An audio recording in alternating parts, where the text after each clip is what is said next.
दोस्तों नमस्कार। दोस्तों 2 एपिसोड में हम बात करने वाले हैं magnet in the north east corner, ईशान कोना, जहां उत्तर और पूर्व मिल जाते हैं उसको हम ईशान कोना कहते हैं। वहां पर एक ज़बरदस्त मैग्नेट है।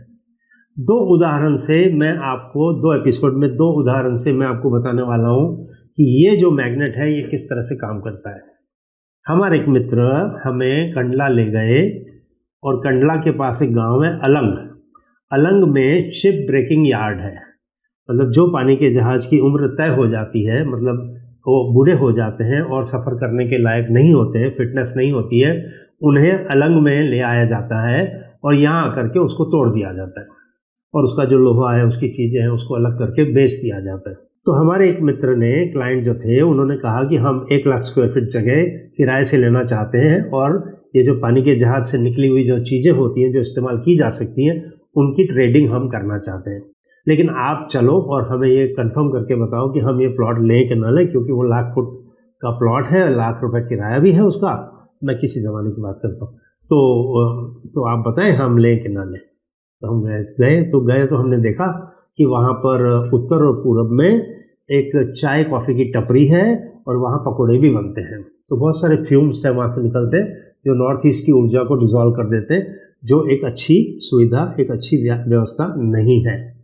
तो हमने ये कहा कि ये टपरी किसकी है? तो बोला ये लैंडलॉर्ड है, लैंडलॉर्ड के किसी पहचान वाले की है और ये आया था, ऐसे ही खाली हाथ आया था। लैंडलॉर्ड ने इसको 5,000 रुपये दिए थे और इसने यहाँ टपरी लगाई और ये टपरी लगा के यहाँ बहुत खुश है और लैंडलॉर्ड का ही आदमी है।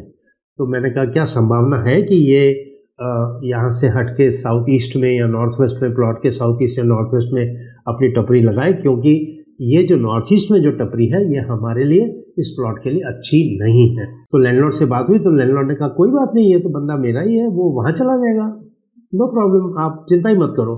तो मैंने कहा नहीं, चिंता मत करो वाली बात तो नहीं है, चिंता की बात तो है। आप इसको पहले हटवाइए फिर हम डील करेंगे।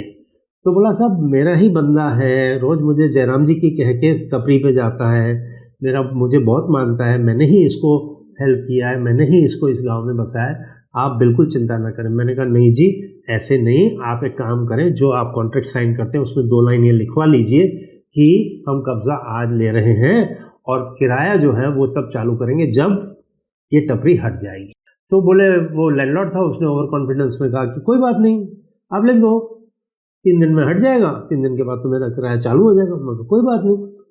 अब हुआ ये कि हम तो चले आए और फिर ये हुआ कि 9 महीने के बाद इस लैंडलॉर्ड का फ़ोन आया। बोले ज्ञानी जी क्या कर दिया आपने? मैं कहा क्या हुआ? बोले ज्ञानी जी मेरा तो 9 महीने का किराया पिट गया और ये जो मेरा जो टपरी वाला है वो तो चाहते हुए भी नहीं हट रहा है वहाँ से।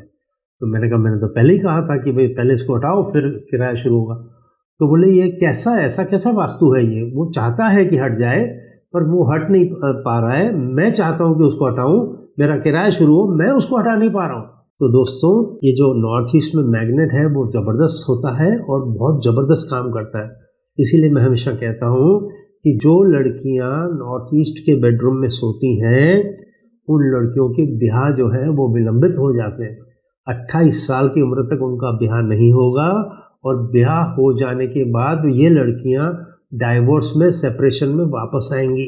क्यों वापस आएंगी? क्योंकि बहुत संकल्प करने से ये लड़कियां एक बार शादी करके चली तो गई, लेकिन जब शादी हो गई तो संकल्प शक्ति ड्रॉप हो जाती है।